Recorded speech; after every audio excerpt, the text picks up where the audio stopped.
Most people know that one of the hardest achievements to get in Dead by Daylight is the Evil Incarnate achievement, which requires you to kill all 4 survivors with your tombstone. But me, having over 12,000 hours in Dead by Daylight and I just get really bored really quickly, I thought of the challenge to tombstone 4 people, but I have to do it with Tombstone Peace. And I know what you're saying, Swarm, it's not possible to tombstone all 4 survivors with only Tombstone Peace.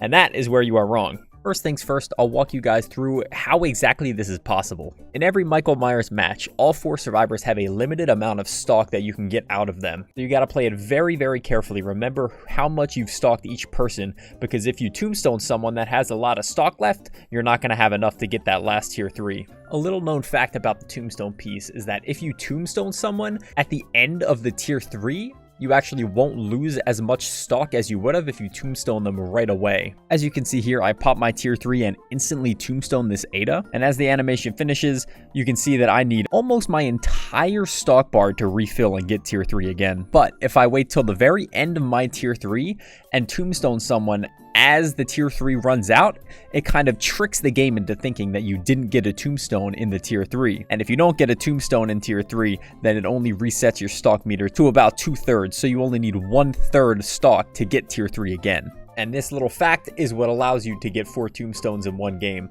but it is also what makes this challenge so difficult. There is almost no room for error when you have to tombstone someone at the end of a tier 3. If you're off by just 5 seconds, your tier 3 will run out and it'll completely ruin it. Also, if the survivor is near a gen they could grab onto, a locker that they could jump into, it'll just make your tombstone completely worthless. And you need to pull this off multiple times in one game. And if you think that was difficult at all, there is no slugging for hatch when you're tombstoning people. When you tombstone the 3rd person, the hatch just immediately opens. You have to get incredibly lucky to find the hatch. You have to get incredibly lucky to find the survivor and that they're not just gonna hide and wait out the endgame collapse, not go for a gate and just die. There's just so much luck involved in this. I almost want to compare this challenge to the speedrunners that speedrun Minecraft or Black Ops Zombies. There's so much RNG and luck based around getting all 4 tombstones. One tiny little thing can just completely ruin the game for you and you'll have to restart and try again.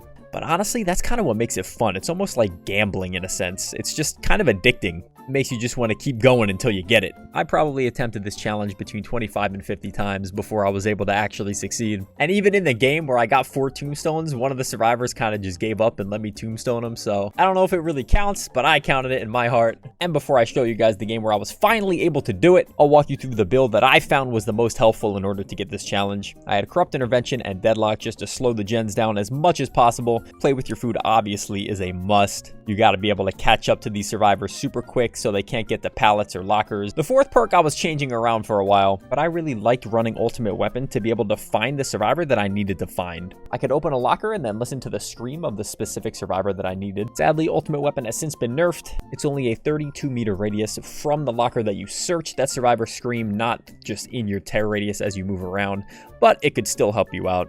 But what I think helped me tremendously was the Haddonfield map. Again, the map just got reworked, so it's not going to be the same as it was for me in this gameplay, but I still think it's the best map for this. If you can clear out the middle pallets, there's just a huge dead zone where there's no lockers that survivors can run to. And without further ado, enough of me yapping, I'll finally show you guys the game where I was able to achieve this. This happened really late at night and toward the end of my stream, so I was just kind of quiet and vibing out to my music. But I hope you enjoy, and let me know if you're able to complete this challenge, because I feel like it's pretty difficult.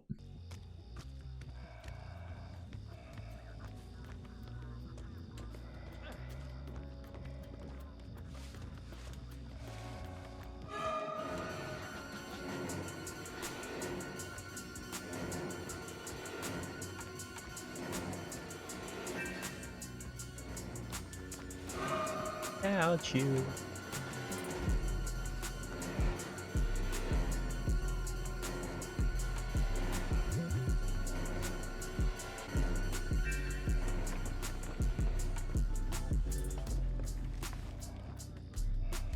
Light brain.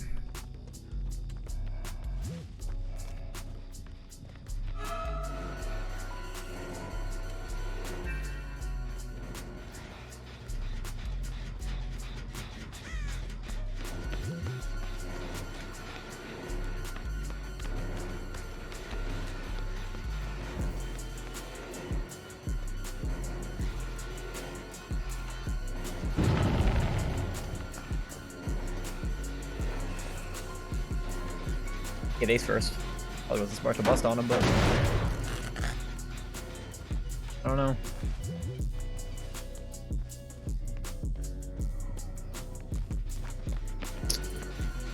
Nope. I literally need that on to make my tier 3 just go away, bro. It would make this so good.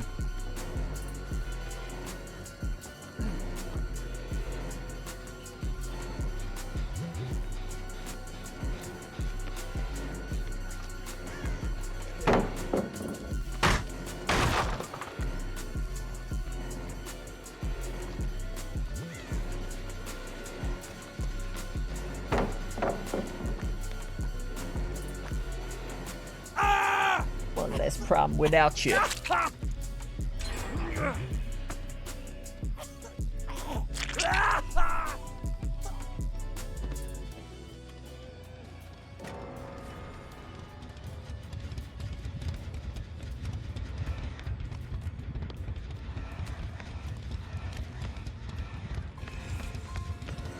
So tempted to just grip him up, bro.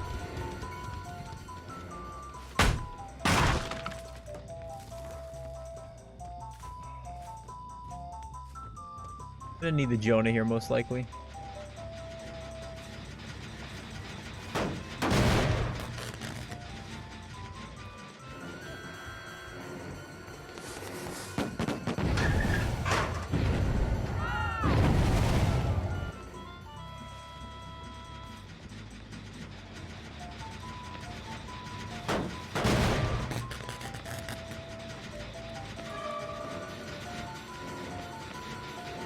I try to grab onto the gen.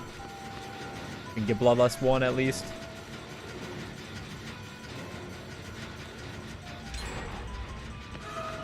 Oh, Deadlock coming in clutch.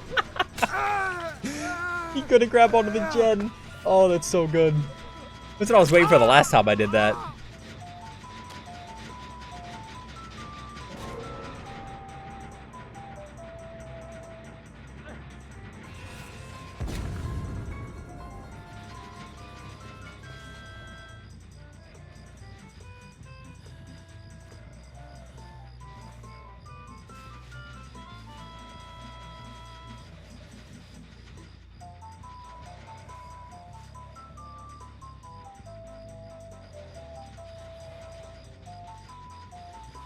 He wants it.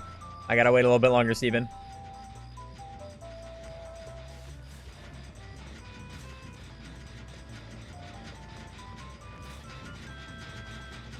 Pull out of my way.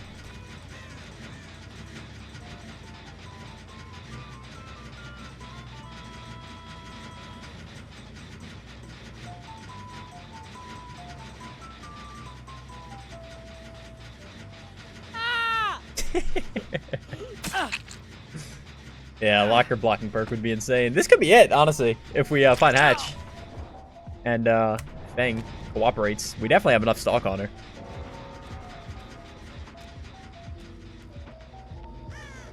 Oh my god, we found Hatch.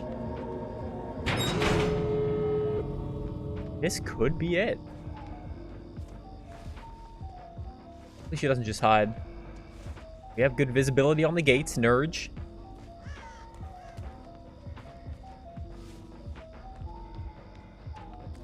We just gotta have her not go locker and actually show herself.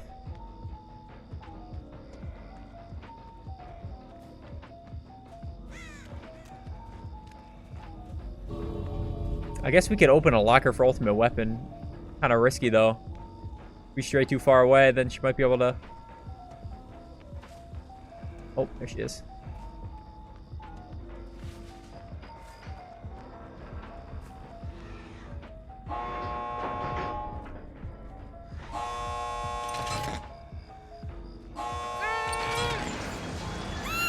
We did it. We did it. No fucking way. No way. Bro, could you imagine if we got sent to Gideon? Imagine. Can't believe we did it, bro. 4 tombstones with tombstone piece. Let's go.